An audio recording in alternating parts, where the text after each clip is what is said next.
Salut. Alias Gaoud. On se retrouve aujourd'hui pour une interview pour la chaîne Herzl Varanaod, donc un regard sur la côte. Ce sont des interviews de surfeurs et surfeuses en Bretagne qui ont pour but de témoigner, questionner et répondre à des problématiques locales, définir la culture surf bretonne et ceux qui la composent. Pour commencer, est-ce que je peux te demander de te présenter succinctement? Moi, c'est Gaël Le Tellec. Comme tu as dit, j'ai fondé Gaoud en 2016 et je fabrique des planches de surf en bois. Et à la base, je suis sculpteur sur bois et voilà, et différents matériaux aussi. Ok. Est-ce que tu peux nous présenter ton activité du coup Du coup, les planches de surf, donc je fabrique des planches de surf en Polonia, qui est un bois. Enfin, il y a plein de choses à dire sur le Polonia, mais bon, enfin voilà. Donc je fabrique des planches de surf en Polonia.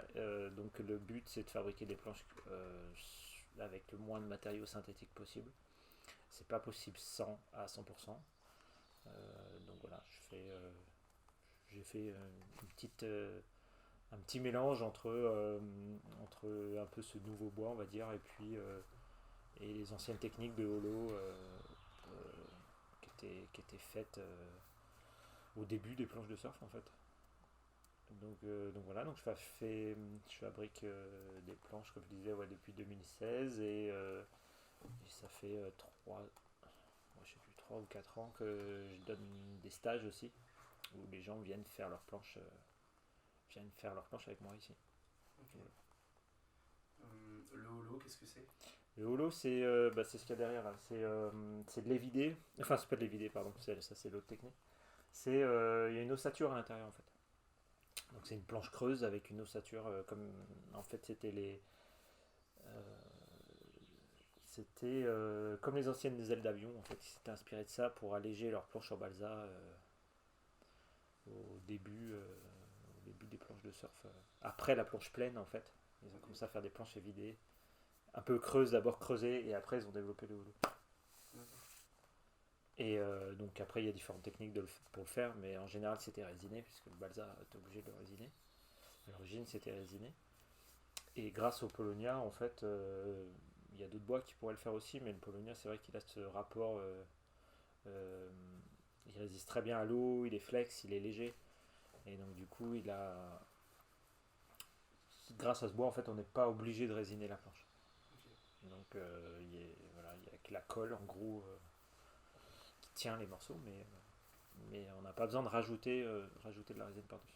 C'était un peu mon but, en fait, quand j'ai commencé à faire les planches. J'ai découvert en fait avec Tom Wegner que on pouvait faire une planche non résinée en bois.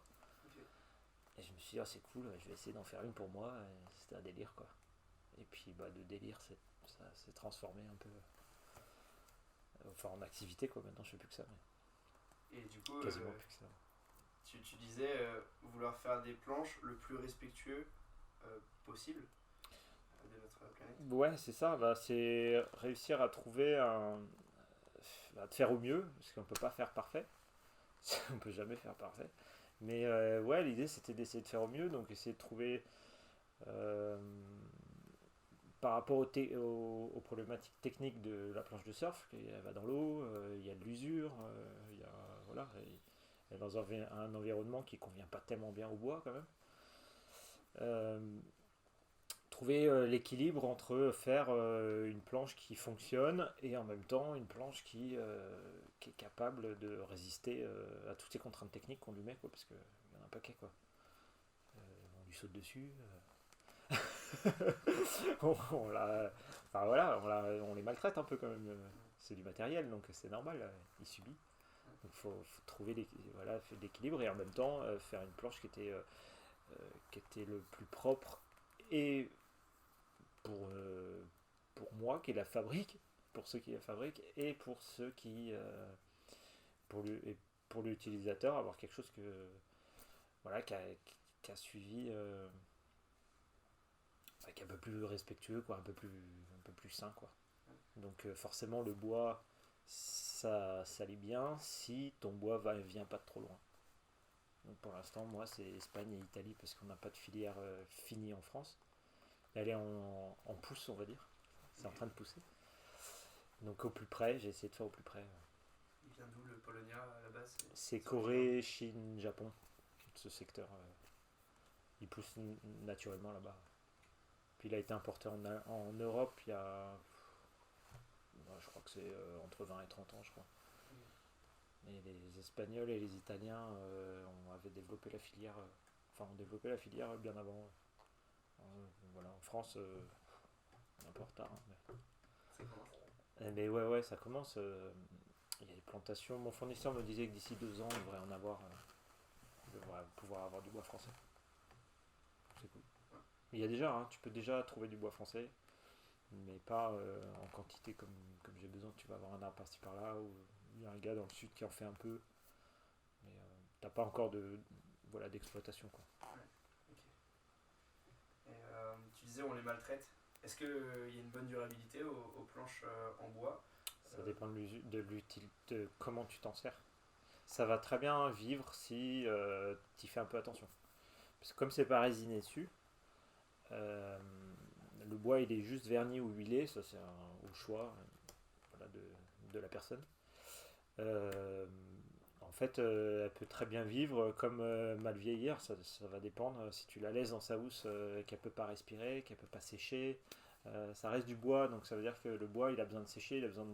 c'est un matériau vivant, donc si tu le laisses trop dans l'humidité, il va commencer à gigoter, quoi. Si tu par contre tu t'en prends soin, tu la rinces, tu la fais sécher, elle va très bien vivre. Et puis quand la couche d'huile part, tu peux en remettre un peu ou des choses comme ça. Voilà. Et puis après ça reste du matériel, donc ça veut dire que si tu prends un coup avec, tu prends un coup avec, quoi.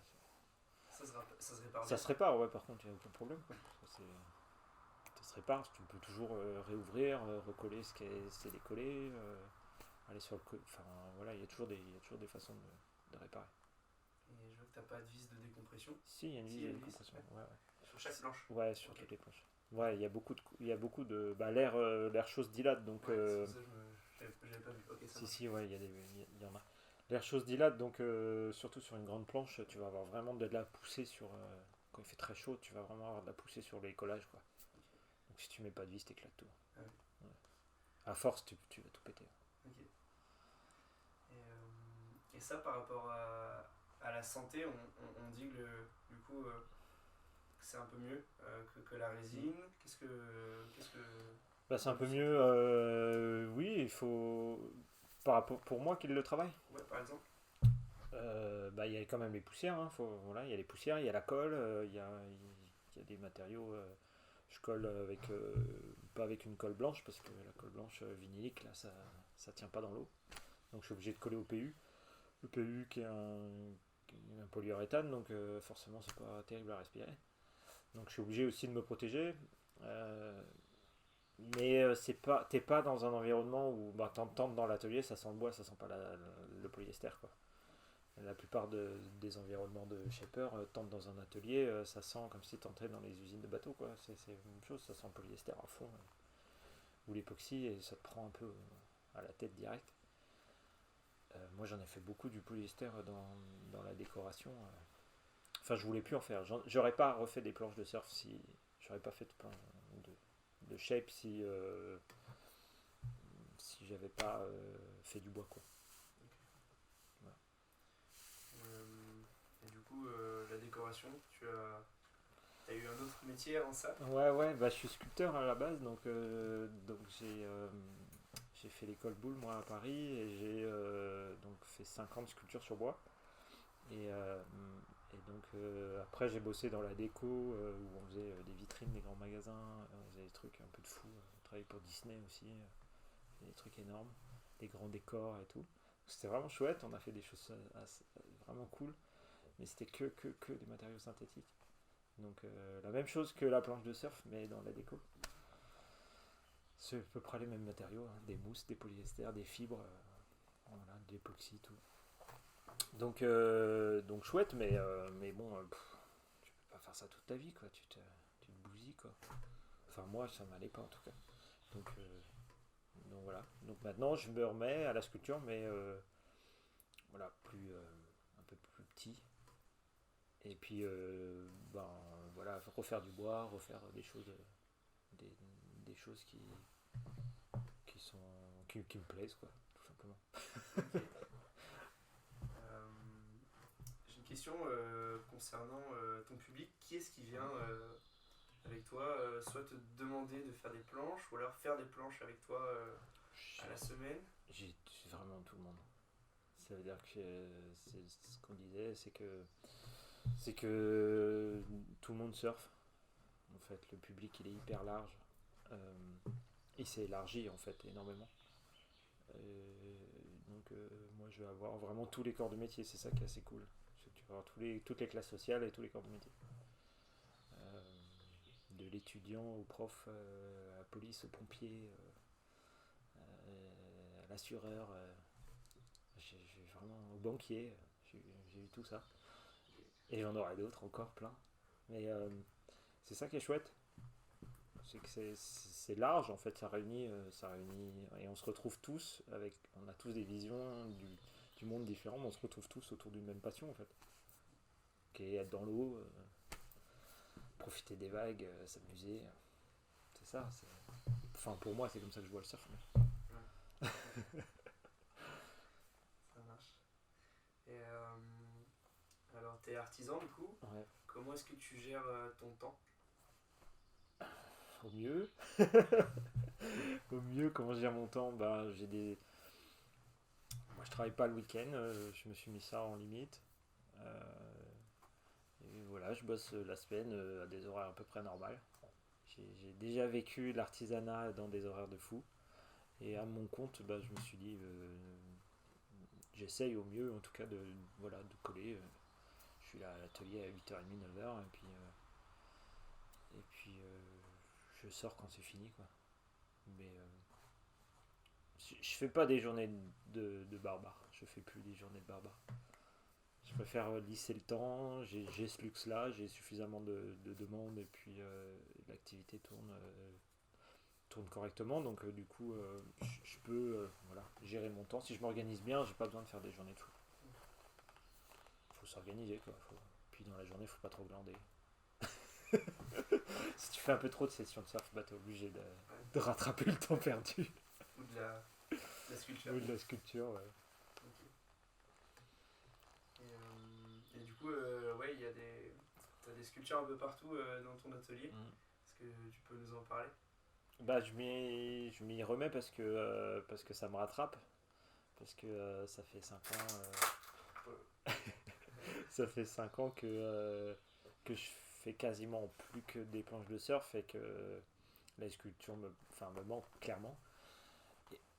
Et là cet hiver j'étais comme beaucoup dans cette période un peu en mode remise en question et je me disais bon là c'est dommage de claquer la porte de l'atelier pour te remettre à la sculpture alors que j'aime bien l'activité, j'aime bien faire des stages, j'aime bien transmettre, voilà, j'aime bien tout ça. Mais en même temps je commençais à saturer donc il fallait que je trouve voilà, un entre-deux et donc je me libère du temps pour pouvoir refaire de la sculpture. Mais j'ai pas de but précis de, de vente ou de quoi que ce soit pour l'instant. Je fais ce qui me plaît puis on verra plus tard. Il y a un rapport créativité-passion, du coup. Toujours, enfin, moi je fonctionne comme ça de toute façon. Que si, au bout d'un moment, en fait, c'est pour ça que je commençais à me lasser, c'est que en fait, quand j'ai commencé à avoir fait le tour du process de la fabrication, euh, pour moi en tant que sculpteur, en fait, comme une sculpture c'est jamais pareil, c'est toujours différent. La planche de surf, même si elles sont jamais pareilles, ça reste la même fabrication, le même rythme de fabrication, un peu toujours la même chose. Et, euh, et c'est pour ça que j'avais besoin de faire autre chose en plus, quoi. Pour retrouver ce côté justement créatif et me libérer dedans, quoi. Voilà, tu fais ce que tu veux, quoi. En sculpture, c'est infini. Si t'as une idée, tu l'as fait. Moi, j'aime bien. Et c'est quoi ton rapport à ton territoire, ici au pays du Gouzerin? Moi, j'ai pas grandi là, donc j'ai pas l'affect d'avoir grandi. J'ai été trimballé un peu. J'ai pas mal bougé, j'ai grandi à l'étranger aussi, j'ai passé du temps à Hong Kong, voilà. Mais bon, je suis du coin, ma famille est du coin, quoi. Donc je suis toujours revenu là. C'est un pays que j'adore, c'était magnifique déjà. Euh, je trouve qu'il y a beaucoup de dynamisme, les jeunes ont envie de rester, on a envie de construire quelque chose ici. Il y a des, des gens qui réfléchissent pour moi dans le bon sens, c'est-à-dire que qui veulent faire avec leur territoire, avec la nature, avec voilà, et qui sont vraiment ancrés ici et qui veulent rester ici, quoi. C'est pas un endroit qu'on a envie de, on a grandi là puis on le déserte. Il y en a, mais beaucoup de monde a envie quand même de rester et de le faire, voilà, de faire grandir, quoi. Et puis et donc ça pose plein de problèmes et puis aussi parce qu'il y a une grosse affluence en ce moment sur ce coin qui est superbe donc il y a pas mal de gens qui ont envie de venir alors bah, qui viennent mais qui viennent y habiter, c'est ça que j'ai envie de dire parce que je trouve que c'est déjà un pays qui bouge bien mais bon, si ça peut continuer à bouger c'est très bien, il faudra juste prévoir un peu ajuster certains trucs, quoi, forcément si plus de monde faut ajuster, quoi. Oui, effectivement. Et il y a des trucs un peu à ajuster, quoi. Ouais. Typiquement certains parkings de ou certaines affluences sur les plages à des moments où tu hallucines, quoi. Mm. Là ça fait 2 ans, bah, c'est aussi l'après-crise du Covid, on verra comment ça évolue. Mais pendant 2 mois, si tu peux pas accéder à Tronwen par exemple, parce que c'est saturé, c'est un peu dommage, quoi. Tu peux même pas te garer, quoi. Donc il y a aussi des problématiques au niveau des élus. Enfin, faut pas qu'ils se disent bon, je vais ouvrir un truc à 4 km là, puis ils iront marcher, et puis c'est pas grave. Et, je sais pas comment le gérer, hein, j'ai pas de solution, mais il y a des choses à trouver, je pense. Et ça se doit se discuter, pas juste au conseil régional, quoi. Tu vois. Je pense qu'il faut aller voir justement bah, les gars qui pratiquent toute l'année et puis on trouvera des solutions comme ça en fait. Tu vois. Individuellement et collectivement. Bah ouais, c'est ça. Parce que un mec je veux pas leur jeter la pierre, mais un élu qui pratique pas ou qui voit la plage différemment d'un pratiquant de surf par exemple, c'est pas du tout la même chose. Quand tu dois te tabarer un longboard sur 4 km ou si tu dois promener ton chien, c'est quand même pas pareil. Tu vois. Donc voilà. Moi, ça va plus être ça qui m'agace. Ça m'agace pas vraiment parce que voilà, je comprends quand même et puis je vais aller un peu plus haut, je vais aller ailleurs. Le temps que tout ce monde passe, et puis voilà. On a la chance d'être là toute l'année, donc il y a moyen de surfer tout le temps. Donc, mais Sauf l'été, du coup. bah, un peu différemment l'été. Ouais. Différemment. Ouais. Mais tu peux plus accéder à certains spots, quoi, clairement. Donc, enfin, pas quand tu veux, quoi. Faut y aller tôt le matin, tard le soir, sur d'autres horaires. Mais donc, ouais, je pense qu'il y a des choses à trouver. Faut réfléchir, faire les choses intelligemment, quoi. Mais ouais. Enfin, moi, j'ai pas de solution pour l'instant.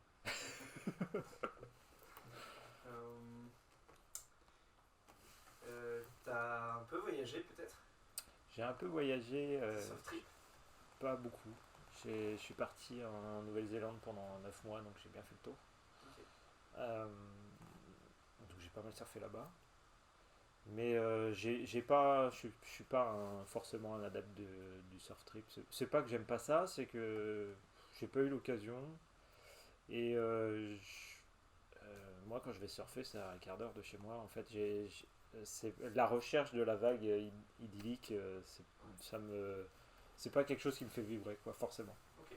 C'est-à-dire que autant tu vas me la mettre, je vais être comme un fou, hein, c'est clair. Mais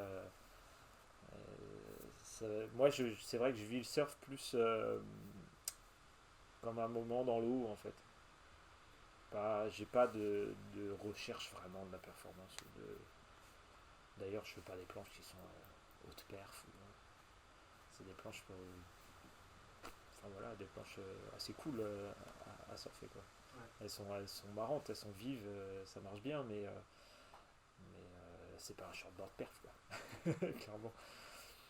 Et si, bien sûr, hein, il y a certains spots que j'aimerais bien faire dans le monde, mais après j'ai le temps. Ok.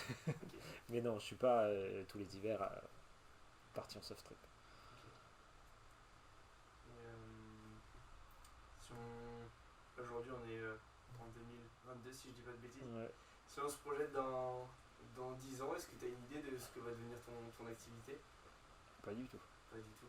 Non, je sais pas du tout. On verra. Si j'ai encore envie de la faire, je la ferai. Sinon, je ferai autre chose. Ok. Je sais pas.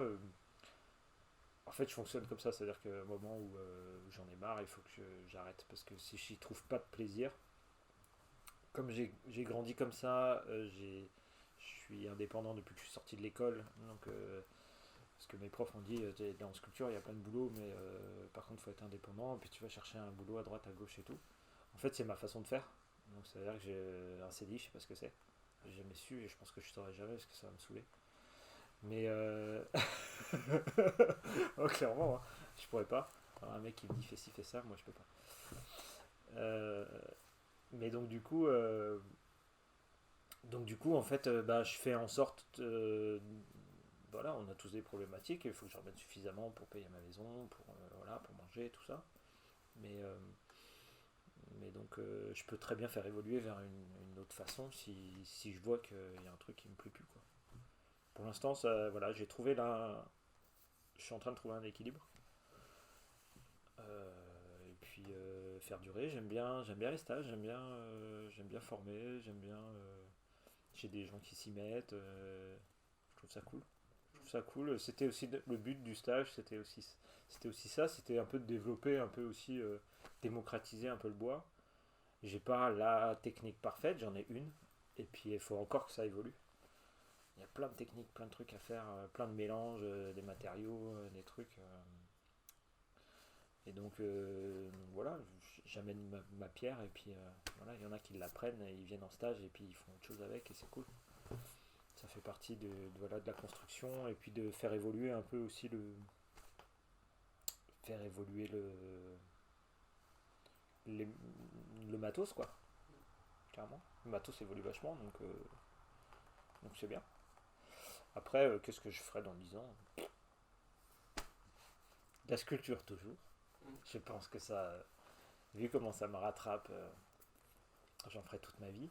Des planches, j'en ferai sûrement parce que le surf, je pense pas que j'arrêterai non plus. Ouais. Mais comment je le ferai, je sais pas. On verra. Eh ben, merci beaucoup. De rien. Et puis, Merci à toi.